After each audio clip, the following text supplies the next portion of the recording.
कहानी ये हुई थी, मैं भरतपुर गया था। उस दिन पूरा पट 200 किलोमीटर गाड़ी चली, ऐसा नहीं रेंज ड्रॉप नहीं थी। उससे पहले कोई रेंज समस्या नहीं और कोई समस्या नहीं 1.5 साल तक। भरतपुर में बच्चों के साथ ही था, रात का टाइम था। सबसे बड़ी बात ये है इसमें वो HV अलर्ट आ गया और HV अलर्ट आने के 1 मिनट बाद ही गाड़ी ऑटोमेटिक बंद हो गई। बंदी हो गई गाड़ी। हाँ, बंद ऑन रोड पे बंद होती। मैंने आपको पहले बताया मेरा फ्यूल से कोई लेना देना नहीं था। मैं तो चाह रहा था कि हमारे इन्वायरमेंट सेफ रहे। अच्छा, पहले बात तो वो लेके चले थे, गाड़ी तो दूसरे नंबर, फ्यूल की बात तो दूसरे नंबर पे थी। और आज हम देख रहे हैं कि इन्वायरमेंट को बचाने के चक्कर में हम अपने आप को नहीं बचा पा रहे। कि हमने जो 10.5 लाख रुपए खर्च कर दिए, उसके बाद भाई साहब की जब भी गाड़ी कहीं न कहीं थोड़ा बहुत टकरा हुआ, खिड़की टूटी, कहीं न कहीं से डैमेज हुई, तो मैं देख रहा हूँ कि पिछले इसने 1 साल के अंदर 6 महीने गाड़ी इसकी शोरूम में खड़ी रही है। आप ये जो बैटरी रिप्लेसमेंट है, ये समस्या समाधान नहीं है। ये तो आप केवल कस्टमर को एक सर्टिफिकेशन देने का प्रयास कर रहे हो। समस्या की जड़ तक तो कंपनी को पहुंचना पड़ेगा। मेन चीज है क्योंकि इनका प्रोफेशन एज ए टीचर है, तो ये क्या है कि हर वातावरण को देखते हुए, आने वाले टाइम को देखते हुए उन्होंने ईवी परचेज की थी। इनके साथ फर्स्ट जो टाइम बीता साल 6 महीने का, वो काफी अच्छा निकला। ईवी के साथ इनका एक्सपीरियंस काफी बढ़िया रहा। लेकिन अब जैसे इन्होंने आगे जैसे टाइम के साथ आगे बढ़े, 1 साल से 1.5 साल हुई और गाड़ी के किलोमीटर जैसे ही बढ़ती गई, तो ईवी के अंदर काफी सारी समस्या फेस इन्होंने की। और अब ये वीडियो देखने के बाद जितने भी ईवी ओनर है ना, उनकी जिंदगी में खलबली मचने वाली है। क्योंकि अब जो कस्टमर केयर में रिपोर्ट करने के बाद 30 दिन के बाद मेरे को 2 दिन में चार्जर मिल गया, तो तब चार्जर कहाँ से आ गया? उससे पहले 15 दिन चार्जर कहाँ लगता था? इसका मतलब क्या है, इनका जो कम्युनिकेशन सिस्टम है उसमें कहीं न कहीं गैप पाया गया। देखो, यदि हम लोग कहीं न कहीं गालों तले जीभ दबा करके अपनी कंपनी के हम लोग बुरी प्रशंसा करें, तो इन जगह गलत है। क्योंकि हम चाहते हैं कि सुधार हो। हमने दोनों ने एक साथ बुक करवाया था, ठीक है, उसके बावजूद कई बार आदमी 2.5 साना बन जाता है। तो उस चक्कर में मैंने 3 से 8 महीने बाद अच्छा, आपने सोचा कि पहले अमित जी को देखते हैं, गाड़ी जो लेके आए थे। मैंने देखा कि भाई ने ले लिया है, हाँ, तो चलो इसका अनुभव लेते हैं। ठीक है, भाई का पता चल जाएगा, गाड़ी का पता चल जाएगा। बिल्कुल। तो भाई का तो विश्वास सही निकला। इसने तो 8 महीने जो भाईबंदी निभाई, मेरे को महसूस हो गया कि हाँ भाई तो भाई है। ठीक है। लेकिन जो गाड़ी मेरे को दिखाई दे रही है, इसने 12 महीने में मेरे से नाता तोड़ती हुई दिखाई दे रही। नमस्कार दोस्तों, आज हम आप लोगों के लिए फिर से एक ईवी लेके आ गए। और ये ईवी इस फ्रेम के लिए बिल्कुल नई नहीं है, हमारे चैनल पे 2 बार आ चुकी है। और आज फिर से पहले लेके आए थे इसका 1 साल के लिए ओनरशिप रिव्यू। तो इसके जो ओनर है, उन्होंने इस ईवी के लिए बहुत ही अच्छी चीजें बताई थी। उन्होंने काफी सर्टिफाइड अपना इंटरव्यू दिया था, तो उसी के रिकॉर्डिंग, क्योंकि लोगों के काफी सारे सवाल जवाब अभी थे, तो मैं आज फिर से आप लोगों के लिए जितने भी सवाल जवाब थे उनके लिए आज फिर आप लोगों के लिए वो वीडियो लेके आ गया हूँ। और चलो अब मैं मिलवाता हूँ इस गाड़ी के ओनर से, क्योंकि अब गाड़ी के अंदर काफी सारे बदलाव हो गए हैं। क्योंकि इस गाड़ी की हो चुकी है बैटरी चेंज, और अभी चलिए 40,000 और गाड़ी को 1.5 साल के आसपास अभी हो गए हैं। तो अब गुरुजी से मिलवाते हैं और पूछते हैं कि उन्होंने क्या क्या समस्या फेस की है। कि पहले जो इन्होंने 1 साल गाड़ी चलाई थी ना गुरुजी ने, काफी इस गाड़ी से सर्टिफाइड थे वो। लेकिन अब पूछते हैं 1 साल कंप्लीट होने के बाद अब उन्होंने क्या क्या समस्या फेस की है। क्योंकि मेरी कल उनसे बात हुई तो उन्होंने बताया था कि भाई इसकी बैटरी चेंज हो चुकी है। तो चलो अब मैं मिलवाता हूँ फाइनली गुरुजी से। नमस्कार अमित जी। नमस्ते। क्या हाल चाल है? तो मैं आप लोगों को बता दूं कि अमित जी का चेहरा हमारे चैनल पे बिल्कुल नया नहीं है। जो लोग हमारे पुराने व्यूवर्स हैं वो बिल्कुल पहचान गए होंगे सर को। तो सर, आप अपने पहले एक बार इंटरव्यू किया था, गाड़ी का ओनरशिप रिव्यू किया था, काफी लोग आपको देख के और बहुत सारी गाड़ियां लेके आ गए, और आपने भी शायद 4-5 गाड़ियां ईवी दिला दी। अब अपनी कल शायद बात हुई थी, तो आप बता रहे थे कि तो इसकी बैटरी चेंज हो गई। हाँ, बैटरी चेंज। तो अब आप अपना एक्सपीरियंस बताओ कि अब बैटरी अब चेंज होने के बाद अभी आप इससे परेशान हो या सर्टिफाइड हो? नहीं, तो परेशानी तो कोई विशेष तो है नहीं जी। क्योंकि इस बार तो टाटा ने सर्विस भी मुझे बहुत ही फास्ट दी है। अच्छा। शनिवार को मैंने गाड़ी छोड़ दी थी और मंगलवार को मुझे वापस दे दी। यानी 2 दिन में मेरी बैटरी चेंज कर दी। बात ये है कि फिलहाल टियागो में इस सत्र में बैटरी समस्या बहुत ज्यादा कस्टमर के साथ आ रही है। मतलब अब जो नई आई है उसमें, या जो इस टाइम पे जो फर्स्ट इस टाइम पे आई थी उन्हीं में से ही चल रही है। अच्छा। लेकिन वो लगभग साल भर बाद आना चालू हुई है। और ये अकेले मेरे साथ नहीं हुआ, बहुत ज्यादा लोगों के साथ ही समस्या है। और उन समस्याओं को देखते हुए टाटा ने हर सर्विस सेंटर में बैटरी पहुंचा दी। तो इसलिए वो बैटरी यहाँ सर्विस सेंटर पे उपलब्ध है और वो तुरंत चेंज कर रहे हैं। क्योंकि टाटा के कोई भी, आप सर बता रहे थे कि कोई भी सामान इतनी जल्दी नहीं, टाटा ने मेरा एक बार एक्सीडेंटल केस हुआ था, लगभग 25 दिन में गाड़ी दी थी, लेकिन अब बैटरी चेंज में उन्होंने सिर्फ 2 दिन में दे दी।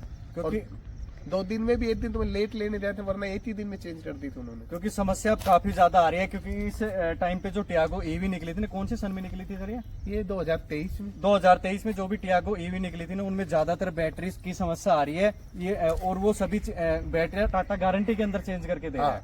अंडर वारंटी है तो वो अंडर वारंटी में चेंज हो रही है। तो सर वो 1 साल के अंदर आ रही है, कुछ रनिंग पे आ रही है वो बैटरी, किस कारण से? नहीं, रनिंग का भी नहीं समझ में नहीं आ रहा है। ये तो कुछ ऐसे साथी भी है जिनकी 20-25 हजार रुपए भी चेंज हुई है, हमारी 40 हजार रुपए भी हुई है।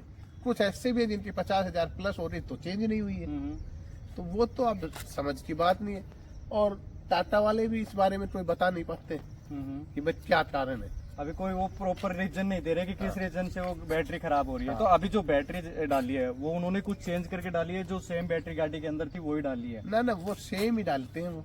तो फिर मैंने इसका देखा था मॉडल बैटरी का, तो ये वही बैटरी जून 2023 की बनी हुई बैटरी। अच्छा, जून 2023 की मैन्युफैक्चरिंग थी उसकी, जो इसमें अभी डली है? हाँ, अभी डली है। तो सर मेरे को ये बताओ, जब अभी ये आपने कितनी चलाई थी? 40,000। 40,000 अभी आपने चला दी 1.5 साल के अंदर। अब जैसे आप और 1.5 साल चलाओगे, यानी कि 40,000 या फिर 1.5 साल चलाओगे, तो इतनी रनिंग और हो जाएगी, फिर आपकी गारंटी हो जाएगी गाड़ी की खत्म। तो फिर बैटरी की तो गारंटी फिर यही मुद्दा बड़ा है अब आप लोगों को बताओ कि लोग आपका इंटरव्यू देख के ईवी की तरफ जा रहे थे, क्योंकि काफी सर्टिफाइड, शायद आज तक के यूट्यूब के इतिहास में आपने एक ऐसा इंटरव्यू दिया था वो अपने चैनल पे, लोग काफी सर्टिफाइड थे आपकी बातों से, क्योंकि आपने हर चीजों का सवाल जो लोगों को प्रॉपर दिया था। तो देखो अब मुद्दा यही है कि चलो आज तो इन्होंने अंडर वारंटी चेंज कर दी 40,000 रुपए, ठीक है, चलो 40,000 रुपए फिर अंडर वारंटी चेंज कर देंगे, लेकिन 1,60,000 पूरा होने के बाद यदि समस्या आती है तो बैटरी की कॉस्ट तो 5 से 6 लाख रुपए बताते हैं।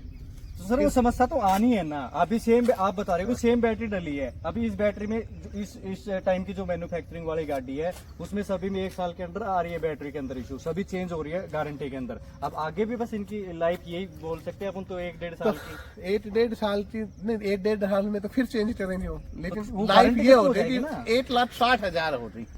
अच्छा, गारंटी बैटरी की है 8 साल या 1,60,000 किलोमीटर जो भी पहले है। यानी ये मान लो अभी ये तो 1,60,000 किलोमीटर चलने वाली सी स्थिति होगी, उसके बाद यदि समस्या आती है तो फिर ये डब्बा। सही कह रहे हैं, क्योंकि इसके अंदर न तो लोग के भाव में बिकने वाली भी चीज नहीं है, क्योंकि इसके अंदर कोई इंजन वगैरह तो है नहीं, पूरा एक गाड़ी का रीसेल वैल्यू है नहीं, रीसेल वैल्यू ईवी की बिल्कुल भी नहीं है। तो और अगर 1.5 लाख किलोमीटर चलाने के बाद आप नई बैटरी डलाने की स्थिति में होते भी नहीं हो तो फिर तो ये समझो कि ये एंड की तरफ ही बढ़े। तो अभी सर के दिमाग में हो गया है बैन अभी तक सर्टिफाइड थे, क्योंकि अब इनको भी हल्की हल्की टेंशन होगी। अभी सर ने जो गाड़ी पे पैसा ज्यादा बड़ा इशू नहीं है, मैं तो अब भी मानता हूँ कि 1.5 लाख किलोमीटर चलाने के पीछे आप ये मान लो 7 रुपए पर किलोमीटर भी आप बचाते हो, ओके, तो 15, 70, 75, 7.5 लाख के आसपास आप पैसे बचा चुके होंगे। 10 लाख की गाड़ी है तो लगभग बराबर का हिसाब हो रहा। वो सर अपने आप को तसल्ली देने वाली बात हो गई वो अपने आप को तसल्ली देने वाली बात। बाकी तो किस्मत भी है, सही है कि हो सकता है 1,60,000 के आसपास जो बैटरी डले कि जो तो वो ज्यादा चल जाए तो बहुत अच्छी बात है। और कुछ समस्या चल भी रही होती है तो R&D डिपार्टमेंट टाटा तक कोशिश तो कर ही रहा होता है इसमें प्रयास तो हो सकता है जब तक इसका जो है वो सुधार भी हो जाए। हालांकि उन्होंने अभी मुझे ये बताया था कि अंडर वारंटी के बाद जब बैटरी बदलने वाली बात होती है तो पूरी बैटरी नहीं बदली जाएगी। अच्छा, इसमें सेल आपसे मैं आपके बीच में बात काटता हूँ। आपने जब पहले इंटरव्यू किया था ना, उस टाइम भी आपने इन चीजों पे अपन ने जिक्र किया था कि पूरी बैटरी चेंज नहीं होगी, कुछ सेल्स आते हैं बैटरी के वो चेंज हो जाते हैं। अभी भी उन्होंने यही बात बताई है, लेकिन उसका समाधान प्रॉपर कहाँ मिला अभी अपने को? अभी तो चलो अंडर वारंटी में हो गया, अगर वारंटी खत्म होने के बाद अगर ये 5 लाख के डलवाए तो वही आप वाली बात है। नहीं तो 5 लाख वारंटी के बाद 5 लाख की तो डलवाना तो डब्बा है ही। हाँ, और फिर तो उसके बैटरी डलवाने के बजाय तो फिर नई गाड़ी लेना बेस्ट रहेगा। तो मैं आप लोगों को बता दूं कि आज हम आपको एक ओनर ईवी से नहीं बल्कि दो ईवी ओनर से मिलवाने वाले हैं, क्योंकि अभी गुरुजी आए थे स्कूल से। मैंने कॉल किया था 1 बजे स्कूल की छुट्टी हुई थी ना, और सर जा रहे थे घर पे, और मैंने बीच रास्ते में सर को पकड़ लिया। अभी पता नहीं भाई खाना भी खाया है नहीं और मैं बुलाता हूँ अब विवेकानंद जी, उन्होंने भी एक ईवी टियागो ले रखी है, उनका भी एक्सपीरियंस मैं आप लोगों के साथ साझा करता हूँ। नमस्कार सर। नमस्कार। तो अपने विवेकानंद जी ने भी एक ईवी परचेज कर रखी है, सर आपने भी टियागो ले रखी है। सबसे पहले तो सभी साथियों को मेरा नमस्कार। ठीक, और देखिए, मैंने मेरे जो साथी अमित जी हैं, ठीक है। इन्हीं को देखते हुए और इनकी गाइडलाइन के ऊपर ही मैंने ईवी को परचेज किया था। अच्छा, अमित जी ने सजेशन किया था और हमने दोनों ने एक साथ बुक करवाया था। ठीक है। उसके बावजूद कई बार आदमी 2.5 साना बन जाता है, तो उस चक्कर में मैंने 3 से 8 महीने बाद अच्छा, ईवी को आपने परचेज सोचा किया। कि पहले अमित जी को देखते हैं गाड़ी जो लेके आए थे। मैंने देखा कि भाई ने ले लिया है, हाँ, तो चलो इसका अनुभव लेते हैं। ठीक है। भाई का पता चल जाएगा, गाड़ी का पता चल जाएगा। बिल्कुल। तो भाई का तो विश्वास सही निकला। इसने तो 8 महीने जो भाईबंदी निभाई, मेरे को महसूस हो गया कि हाँ भाई तो भाई है। ठीक है। लेकिन जो गाड़ी मेरे को दिखाई दे रही है, इसने 12 महीने में मेरे से नाता तोड़ती हुई दिखाई दे रही। देखो यार, ये उम्मीद टूट गई आप लोगों से। अब सर मेरे को आप ये बताओ, अब देखो अमित जी की तो इसमें कोई गलती नहीं मानेंगे। इन्होंने जब 1 साल गाड़ी चलाई, इनको परफेक्ट था, गाड़ी सब कुछ बचा के भी दे रही थी। इन्होंने काफी लंबे लंबे गाड़ी से टूर भी किए, इनको किसी प्रकार की उस टाइम कोई समस्या थी नहीं। और अमित जी ने जो इंटरव्यू दिया था वो भी लोग काफी सेटिस्फाइड थे उससे। लेकिन अब ये नहीं पता था, क्योंकि असली चीज का पता तभी चलता है, चाहे इंसान हो चाहे गाड़ी हो, जब इसको आप प्रैक्टिकल यूज करते हो। ईवी को मार्केट में ज्यादा टाइम तो हुआ नहीं है। बिल्कुल। अब धीरे धीरे इसकी औकात सामने आने लगी है ईवी को, क्योंकि जैसे जैसे अभी अमित जी ने जैसे गाड़ी ली थी, तो इन्होंने पहली गाड़ी यही ली थी और चलानी भी इसी से सीखी थी। तो अब इनके लिए परफेक्ट चीज थी वैसे तो ईवी में जाना, और इनका डिसीजन भी सही था, क्योंकि एक गवर्नमेंट से रहना, इनकी तो रनिंग भी ज्यादा थी पर डे की, तो फ्यूल वाला इनके लिए कॉस्टली पड़ रहा था। बिल्कुल बिल्कुल। तो उस हिसाब से इनका डिसीजन मेरे को नहीं लगता गलत था। बिल्कुल बिल्कुल। तो अब जैसे इन्होंने जैसे अब ये बाइक चलाई है 50,000 40,000, और 1-1.5 साल इन्होंने जब गाड़ी को फील किया है, क्योंकि शायद मैं नहीं मानता कि इनसे ज्यादा ईवी को कोई जानता होगा। इनको A to Z गाड़ी की नॉलेज है, मैंने इनसे फील किया है। और काफी लोग, जैसे मैंने पहले वीडियो शूट किया था, तो लोग सजेशन के लिए कॉल करते हैं, और मैं अमित जी की बात कराता हूँ उनसे डायरेक्ट। तो अब आप बताओ कि सर आपने ईवी के साथ अभी आपका कैसा एक्सपीरियंस है? देखिए, जो मैंने गाड़ी ली थी तो उसके समय मैंने जो मेरे खुद के विचार थे, ठीक है। तो फ्यूल का तो मेरे साथ कोई सिस्टम लागू मैंने किया नहीं, क्योंकि मुझे पता भी था और मैंने देखा भी था कि ये जो गाड़ी है वो लगभग ये मान के चलिए आपको 200 की एवरेज देती है। 200 की? हाँ, 200 किलोमीटर एक बार फुल 100% चार्ज करने के बाद। ठीक है। और उस हालात में क्या होता है कि हम लोग यदि बाहर से चार्ज करवाते हैं गाड़ी, तो हमारे 500 रुपए की लगभग कॉस्ट पड़ती है। तो जिसमें आप बाहर फास्ट चार्जर से चार्ज करवाते हो, तो एक बार चार्ज करने का 500 रुपए के अप्रोक्सीमेट हमारे पास पैसे खर्च होते हैं। है। और उसमें यदि हम लोग 200 किलोमीटर निकाल पाते हैं, तो हमारे 2.5 रुपया किलोमीटर का पर किलोमीटर खर्चा आराम से आ जाता है। यदि फ्यूल की बात करें, हम लोग मान लो CNG की लेते हैं, तो उसमें लगभग 3 रुपए के लगभग समथिंग खर्चा आता है। तो CNG वाली गाड़ी की यदि आपने परचेज कर ली है, तो 15 साल तक आप उसमें CNG डलवाओ और चलाओ आराम से।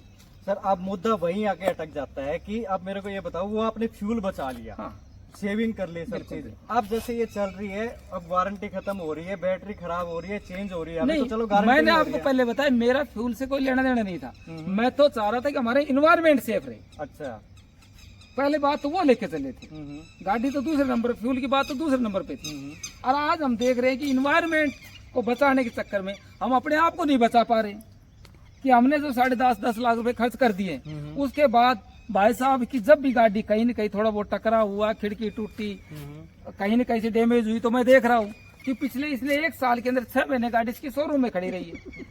उस चक्कर में यदि मेरी गाड़ी को देखो आप लोग, तो मेरी गाड़ी चारों तरफ से फुटी हुई, मैं एक बार भी शोरूम में नहीं लेके गया। सिर्फ उसी क्यों? कंडीशन मैंने तो ये सोचा कि इसको चला लिया जाए, उतना बढ़िया है। एक ये भी होना चाहिए कि भाई आपने संसाधन दे दिया है, तो उसको आप 2 दिन या 3 दिन हद मार करके 4 दिन में आप हमें रिप्लेस करके दो। कोई चीज, यदि कोई चीज चेंज होनी है तो चेंज करके दो, चेंज होने की नहीं है तो आप उसको ठीक करके दो। ये थोड़ी है कि हमने गाड़ी, हमारी 50% गाड़ी आपके शोरूम में खड़ी रहेगी, फिर गाड़ी लेने का फायदा क्या हुआ? और यदि ये समस्याएं हैं, तो इसके ऊपर जो टाटा को जो चलाने वाले जो इसके डायरेक्टर हैं, या इसको जो भी आदमी इस चीज में इन्वॉल्व है, उन सब के ऊपर निगाह देने की जरूरत है। देखो, यदि हम लोग कहीं न कहीं गालों तले जीव दबा करके अपनी कंपनी की हम लोग बुरी बुरी प्रशंसा करें, तो इन जगह गलत है, क्योंकि हम चाहते हैं सुधार हो।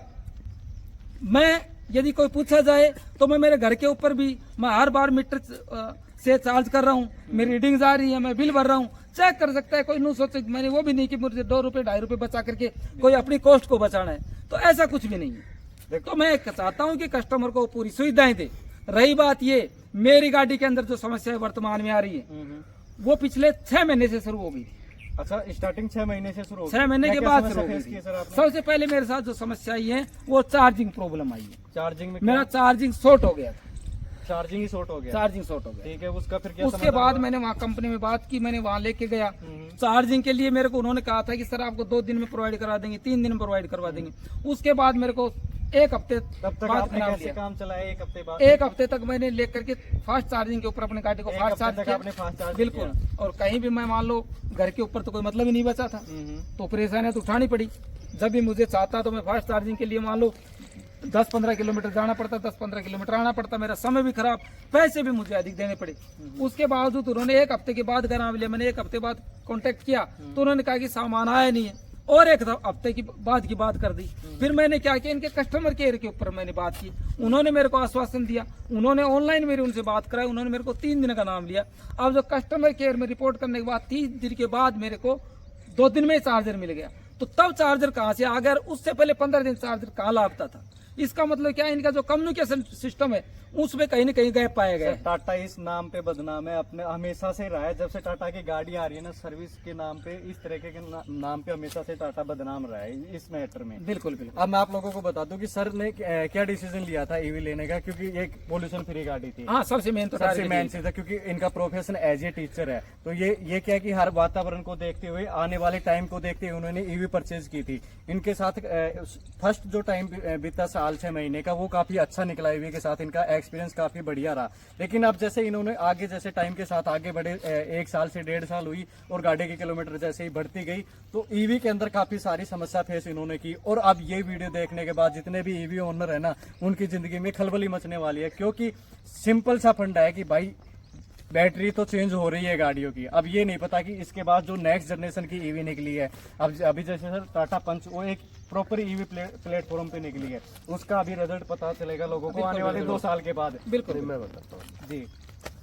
टाटा पंच में भी वही बैटरी है, अच्छा, सेम ही है। लेकिन है क्या, ये बैटरी जो है ये टाटा बनाती जरूर है, लेकिन इसकी बैटरी सेल चाइनीज कंपनी से लेती है। ठीक है। तो टाटा पंच तक भी वही कंपनी से वो बैटरी सेल ले रहे। अभी की मैंने एक रिपोर्ट पढ़ी है, ये टाटा कर्व आई है, तब से इन्होंने बैटरी सेल की टेक्नोलॉजी बदली है। तो इसमें आके कुछ चेंज होने की संभावना बनेगी, वरना तो पंच में भी वही है, नेक्सॉन में भी वही है, टिगोर में भी वही है, टियागो में भी। वो यानी कि टाटा आपका माइंड सेट, जहाँ तक आपने रिसर्च किया है, तो आपके हिसाब से इसमें अभी जो लोग बोलते हैं या टाटा बोलती है कि प्रॉपर ईवी सेगमेंट पे टाटा ईवी पंच को लॉन्च किया था, उसमें भी अपने को सेम ही मिलती। नहीं, ईवी सेगमेंट पे ईवी लॉन्च करना मतलब उसके स्ट्रक्चर की बात है। बैटरी तो सेल है, वो तो उसी कंपनी से ले रही स्ट्रक्चर की बात कर रहा हूँ सर। इसका तो अपना जो चेचिस था वही अपना फ्यूल तो- वाला था, हाँ। और उसको जो मेन चेचिस है गाड़ी का, वो एक प्रॉपर ईवी के हिसाब से बनाया गया था।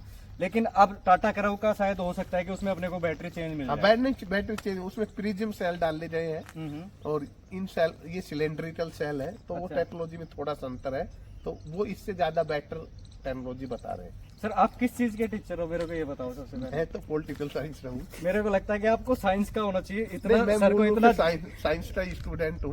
अच्छा, क्योंकि सर को इतनी नॉलेज है ना, वास्तव में बहुत ही बारीकी से जानते हैं। मैंने सर्च किया कि अपने चार्जिंग पे भी वीडियो अपलोड कर रखी है। सर हर चीज पे साइंस के मामले में इतने शायद जानकार है इन्होंने। अभी इसकी बैटरी की अपन चर्चा कर लेते हैं। मैं वो समस्या जरूर बता देता हूँ कि बैटरी चेंज क्यों हो रही है। देखिए, हो क्या रहा है, बैटरी में एक HV अलर्ट आता है, high voltage critical alert. Okay.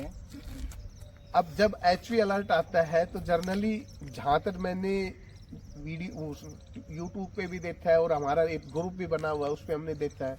Group ये ये चीज का जो आप ये टाटा EV से का, गाड़ी ईवी के, ठीक है EV सर। तो 20% या 25% के आसपास जब बैटरी आती है ना, तब वो HV अलर्ट आता है। हालांकि मेरे साथ तो वो 10% पे ही आया था। मेरे साथ कहानी ये हुई थी, मैं भरतपुर गया था, उस दिन पूरा पट 200 किलोमीटर गाड़ी चली, ऐसा नहीं रेंज ड्रॉप नहीं थी। उससे पहले कोई रेंज समस्या नहीं और कोई समस्या नहीं 1.5 साल तक। भरतपुर में बच्चों के साथ ही था, रात का टाइम था, सबसे बड़ी बात ये है। मैं मेरे डेस्टिनेशन से लगभग 15 किलोमीटर दूर था और मेरी बैटरी हो गई थी 12%। तो कोई समस्या नहीं थी भाई 24-25 किलोमीटर चलनी है, लेकिन 12% पे इसमें वो टचवा मोड जो आता है हाँ, हाँ, वो आ गया, स्लो मोशन वाला। कोई बड़ी बात नहीं, 10 पे आता था 12 पे, ठीक है। लेकिन 10% पे जैसे आया तो इसमें वो HV अलर्ट आ गया और HV अलर्ट आने के 1 मिनट बाद ही गाड़ी ऑटोमेटिक बंद हो गई। बंद ही हो गई गाड़ी? बंद, ऑन रोड पे बंद हो गई, वहां गाड़ी खड़ी हो गई। सर उस टाइम आपके दिमाग में कितना गुस्सा आया होगा कि यार मैं इतना पैसा इन्वेस्ट करके ऑन रोड खड़ा हूँ? गुस्से से ज्यादा मैं चिंतित था, हाँ। क्योंकि मेरा पूरा परिवार मेरे साथ था, रात का टाइम था और मेरा अनजान क्षेत्र था, मैं बैरोड के आसपास भी नहीं था, ठीक है। नगर के आसपास में था, भरतपुर में। और भरतपुर तो वैसे भी थोड़ा सा वैसा माना जाता है हमारे लिए, मेवात क्षेत्र है, तो वो ज्यादा समस्या थी। तो गुस्सा तो मुझे बाद में आना था, उस समय तो मैं सिर्फ चिंतित था। आपने भाई जो वो परेशानी थी फैमिली के साथ थी उसके वो टेंशन थी आपको मेन? फिर उसके बाद मैंने उसको थोड़ी देर के लिए मैंने गाड़ी बंद की, दोबारा से ऑन की तो ऑन हो गई। चलो अच्छी बात है, ऑन हो गई, मैं वहां से चल दिया। वहां से मैं चला लगभग 5 या 6 किलोमीटर चला तो फिर समस्या वही HV अलर्ट दोबारा से आया। 5 किलोमीटर चलने के बाद? 5-6 किलोमीटर, ठीक है। और फिर उसके बाद वही 1 मिनट बाद फिर बंद हो गई, फिर ऑन रोड बंद हो गई। उसके बाद वो फिर मैंने उसको बंद किया और फिर ऑन किया तो फिर चल गई। इस तरह मैं अपने घर तो पहुंच गया, वहां बैटरी बच रही 3%। अब घर आ गए, जैसे ही रात को मैंने चार्जिंग पे लगाया, चार्जिंग सपोर्ट नहीं कर रही थी, वो HV अलर्ट चालू। उसके बाद दोबारा से मैंने फिर प्रयास किया, 2-3 बार प्रयास किया, HV अलर्ट वो आता रहा, चार्जिंग सपोर्ट नहीं की। रात को मैंने भाई से भी बात की तो इसने कहा कि छोड़ दे थोड़ी देर, आधी रात बाद अब हो जाएगी। एक बार इशू इनके भी आया था, अच्छा, लेकिन वो फिर भी नहीं हुई। 11:30 के आसपास मैंने RSA को फोन किया कि भाई ऐसी समस्या, बोल सर आपकी गाड़ी सर्विस सेंटर भेजनी पड़ेगी। मतलब भाई भेज दो, तो बोल सर अभी भेजे हैं सुबह, मतलब मुझे तो सुबह भेज दो। रात में सुबह वो RSA वाले आए, गाड़ी उठा ले गए। उससे पहले फिर उन्होंने चेंज कर दी। इसमें एक समस्या कुछ साथियों ने बताई, उनके साथ ही फायदा हुआ भी है। कई बार जब बैटरी चार्ज करने वाली स्थिति नहीं बनी HV अलर्ट की वजह से, तो इसका जो ऑक्सिलरी बैटरी है ना, जो अपनी छोटी बैटरी है, ऑक्सिलरी बैटरी, मेन लाइट और लाइट हॉर्न वगैरह, म्यूजिक सिस्टम वगैरह तो कंट्रोल करती है। उसका जो नेगेटिव टर्मिनल है, हाँ, उसको यदि आप न हटा ले और उसको 5-4 मिनट हटा के रख देते हैं तो कई बार वो चार्जिंग ले भी लेता है। अच्छा, हाँ, ये काफी लोगों ने अनुभव किया है, सबके साथ 100% नहीं हो रहा, लेकिन 90% लोगों के साथ ये सटीक बैठा है कि आप भाई जो AV ओनर है वो इस समस्या को अच्छे से समझ रहे होंगे कि नेगेटिव टर्मिनल आप ऑक्सिलरी बैटरी का हटा दो, 5-4 मिनट आप इंतजार करो, उसके बाद इसको दोबारा से ज्वाइन करो और उसके बाद आप चालू करते हो तो ये चालू भी हो जाती है। लेकिन ये मतलब उचित समाधान नहीं है। ये तय है कि HV अलर्ट अगर गाड़ी में आ रहा है तो बैटरी में कोई ना कोई समस्या है। 3 चीजों में समस्या मिली, क्योंकि इसमें 3 ही चीजें, तो PDU है, चार्जिंग केबल है और बैटरी है। तो मेरी बैटरी और चार्जिंग केबल दोनों उन्होंने चेंज किए, ये समस्या आई थी। अब सबसे मोटी समस्या तो ये गाड़ी है, उसने साल भर में ही समस्या दिखा रही है, या 50,000 किलोमीटर चलाए नहीं उससे पहले समस्या दिखा रही है। तो अब से तो बहुत लंबा रनअप पड़ा, उन्होंने 1,60,000 किलोमीटर का या 8 साल का जो टारगेट दिया है कि नहीं है, उन सब चीजों को देखते हुए तो ये तो उस रास्ते को तो पूरा करना, मंजिल तक पहुंचना तो बहुत बड़ी बात है। देखो मेरे को लगता है कि आज की वीडियो मेरे को 2 पार्ट में डालनी पड़ेगी, क्योंकि सर ने एक्सपीरियंस ही इतना कर लिया कि क्योंकि जब ये बोलने लगते हैं ना, वो इनकी स्टोरी 2 मिनट से पहले रुकी नहीं रही। तो मेरे को लगता है कि वीडियो घंटे भर की जाने वाली है और 2 पार्ट में डलने वाली है, इतनी बड़ी वीडियो होती जा रही है। तो सर मैं ज्यादा सवाल जवाब नहीं करूंगा, आप भी शायद ड्यूटी से आए हो, परेशान हो गए होंगे। तो आप मेरे को एक तो ये बता दो कि टाटा को आप क्या शिकायत करना चाहते हो, इसमें क्या सुधार लाना चाहते हो, जो आगे जो गाड़ी आई उनमें क्या सुधार चाहते हो आप? देखो टाटा से शिकायत तो यही है, अब बैटरी खंड तो ऐसा है कि इसमें सुधार की संभावना है, R&D उनको करनी पड़ेगी, रिसर्च करना पड़ेगा, वास्तविक समस्या को जानना पड़ेगा। आप ये जो बैटरी रिप्लेसमेंट है ये समस्या समाधान नहीं है, ये तो आप केवल कस्टमर को एक सर्टिफिकेशन देने का प्रयास कर रहे हो। समस्या की जड़ तक तो कंपनी को पहुंचना पड़ेगा, उस समस्या का समाधान करना पड़ेगा और उस बैटरी में जो जरूर सुधार की संभावना है उन बैटरी में वो सुधार हो ताकि ये लंबे समय तक चल पाए। बैटरी चेंज कोई समाधान नहीं है। देखो वही बात है यार, एक ईवी ओनर ने, क्योंकि एज ए टीचर लाइन मैंने पहले बताया था, इन्होंने एक सभी को देखते हुए, भविष्य को देखते हुए इन्होंने ईवी परचेज की, लेकिन इनको ये नहीं पता था कि जब ये कहीं फैमिली के साथ जा रहे हैं और ऑन रोड पे ये खड़ी कर देना ईवी, वो सबसे बेकार पॉइंट होता है। खड़ी तो कोई भी साधन कर सकता है, लेकिन इतने ज्यादा रोज रोज इश्यू आना ये गलत है। अभी सर ने बताया कि बैटरी चेंज करना कोई प्रॉपर समाधान नहीं है उसके अंदर। बाकी सर और आपकी इसके अलावा और क्या शिकायत करना चाहोगे आप? आफ्टर सेल सर्विस ज्यादा ही कमजोर है, मतलब कमजोर नहीं चाहिए, मैं तो इसको कहूंगा कि इसमें तो 10 में से 0 नंबर वाली स्थिति है। अच्छा, आप 10 में से 0 ही दे रहे हैं? कोई इसमें नहीं यार ये बहुत बड़ी बात है, यानी कि टाटा के लिए एक बहुत ही शर्म की बात है। और ये मेरे को लगता है कि वीडियो से देखो, मैं इसलिए बताना चाह रहा हूँ, मेरा ये साइड मिरर टूटा हुआ है, ठीक है, मैंने उनको कहती अरे साइड मिरर है, इसको आप लगवा दो, तो इसकी कीमत 5 से 5.5 हजार रुपए है, तो इंश्योरेंस पे करवा दो। ठीक है, उसमें भी वो कहते हैं सर 7-8 दिन लगेंगे। साइड मिरर लगवाने के लिए भी इंश्योरेंस पे अगर 7-8 दिन आप ले रहे हो, तो आप 7-8 दिन तो बोल ही रहे हैं, मुझे अच्छी तरह मालूम है, तो 15 दिन से पहले नहीं देंगे। और वो बैटरी भी इसीलिए जाके रख ली क्योंकि हर गाड़ी में शायद समस्या आ रही है, शायद 90% गाड़ियों में काफी समस्या आ रही है। बैटरी की समस्या तो इस समय बहुत ज्यादा आ रही है, और इसलिए बैटरी रखी हुई है। आफ्टर सेल सर्विस है ना, ये बिल्कुल इस तरह ही ना, इसको सुधारने की जरूरत है। सर मैं देख रहा हूँ कि आज गाड़ी पे नंबर प्लेट भी नहीं दिख रही मेरे को।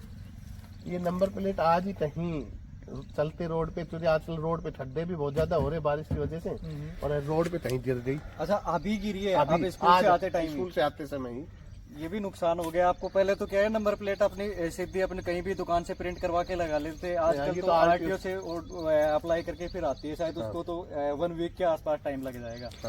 अच्छा, तो सर आप मेरे को ये बताओ कि आप अमित जी से आपका प्रॉपर ईवी का ही प्लान था या कोई और लेने का प्लान था ईवी से पहले? देखो, ईवी से पहले तो और ही प्लान था। ईवी के यदि व्यूहरचना रची गई थी तो मेरे साथी के द्वारा ही पता किया गया था, इसी ने मेरे को इसके बारे में बताया था, है नहीं। अब मैं तो उलाना सुलाना दूंगा तो टाटा नहीं क्यों दूंगा, मेरा तो टाटा ही हो। मैं तो जिस दिन गाड़ी बंद होगी उस दिन घर जाए खड़ी करके। और वो चीज महंगी पड़ गई अब मेरी गाड़ी तो बंद होना कगार पे है, क्योंकि मैंने देखा उसमें कभी 23 पे डब्लू आ जाता है, कभी 25 पे डब्लू आ जाता है। देखो सर, बस आप ये हो रहा है कि डब्लू घर के नजदीक रहे से, यदि वो डब्लू 20 किलोमीटर घर से दूर रखो तो मन ने बबलू बढ़ा तो देर नहीं लगाओ। मैं देखो सर आपको एक बात बता दो, गाड़ी खरीदी आपने स्वार्थ में, और गाड़ी सर के कहने से लेते तो 7 बुक करवाई थी आपने, उसी टाइम ले लेते, लेकिन आपने पूरी रिसर्च किया। अगर सर से विश्वास करते नहीं, इन्होंने तो पूरा टेस्ट किया है कि 8 महीने चल ली सही है, कोई समस्या नहीं है। ब्लेम नहीं कर, आप अमित जी पे ब्लेम नहीं कर सकते। अगर 7 लेते तो ब्लेम था। नहीं, आप पे तो हम इतना बचाव कर लेंगे, हमारी जो गाड़ी है उसके घर पे न खड़ा करके हम टाटा वाला खड़े कर टाटा वाला जाने वो जाने, वहाँ खड़ी करवाने में आपके साथ चलो। अब हम तो ये चाहते हैं कि जो कंपनी वाले हैं भाई, वो उसके नाम से हमारा एक देश भी प्रसिद्ध है, ठीक है। और हम तो ये मानते हैं कि यदि टाटा है तो भारत है, और टाटा नहीं है तो कुछ भी नहीं है। तो हम तो ये चाहेंगे कि उस चीज के ऊपर गौर फरमाएं, और आने वाले समय में उन्हें विपरीत हालतों का सामना नहीं उस खुद को करना पड़े और उन्हें उसके ग्राहकों को करना पड़े। देखो सर, ऐसी कोई बात नहीं है, टाटा में जितनी ईवी अभी तक दे पाई है ना ईवी सेगमेंट के अंदर, वो टाटा ही जी है अभी तक जितनी सुविधा। अभी महिंद्रा की आई थी, वो भी इससे भी ज्यादा लोग इस शिकायत बता रहे हैं, वो 2 महीने के अंदर शिकायत आ रही है। टाटा इतनी इस लेवल तक पहुंची है अभी, हो सकता है कि आने देखो शिकायत आएंगी, सब में आएंगी। कारण मैं बताता हूँ, बैटरी बन रही है लिथियम आयरन फॉस्फेट, हमारे यहाँ लिथियम उपलब्ध नहीं है। कंपनी चाहे कोई भी हो, जो बैटरी के सेल है वो सारे चाइनीज हैं, चाहे महिंद्रा हो, चाहे टाटा हो, चाहे हुंडई हो, चाहे किया हो, तो बैटरी तो आ रही वही से। हमने देखा है कि हम यहाँ विरोध करते हैं कि भाई हम लोग चाइना को बॉर्डर पे न हरा करके हम देश में बैठे हरा सकते हैं, कि हम उनके संसाधन नहीं खरीदे, हम दीपक और मोमबत्तियां नहीं खरीदे। और मैं देख रहा हूँ मेरी गाड़ी का चार्जर के ऊपर लिखा हुआ मेड इन चाइना। अपनी बात जा रही है मुद्दे से हटके, अपना चैनल है ऑटोमोबाइल से रिलेटेड, ऑटोमोबाइल की बात हो रही है कि हमारे जो बैटरी का जो चार्जर उस पर लिखा हुआ मेड इन चाइना। सर अभी क्या ये छूट एक आम आदमी को छूट नहीं है कि मोमबत्ती खरीदे उसको इस चीज के लिए आगाह किया जाता है कि देश बचाओ चाइना भगाओ। और यदि हम लोग ऑटोमोबाइल की बात करते हैं तो क्या वहाँ देश नहीं बिक रहे? मेरे को न्यूज वाली फील आने लग गई सर। तो दोस्तों मैं आप लोगों को बता दूं कि आज हमारे साथ 2 ईवी ओनर काफी एक्सपीरियंस होल्डर है, इन्होंने अपना एक्सपीरियंस साझा किया है और इन्होंने काफी बारीकी से समझा है। तो ठीक है, इनका आज हमने आप लोगों तक एक्सपीरियंस साझा किया। तो आप मेरे को कमेंट करके बताना, अगर आप भी एक ईवी ओनर है तो आप भी ईवी के अंदर क्या क्या समस्या फेस कर रहे हैं। तो ठीक है दोस्तों, आज की वीडियो में कुछ इतना ही। मिलते हैं बहुत ही जल्द एक नई वीडियो में। Okay, bye bye, thank you.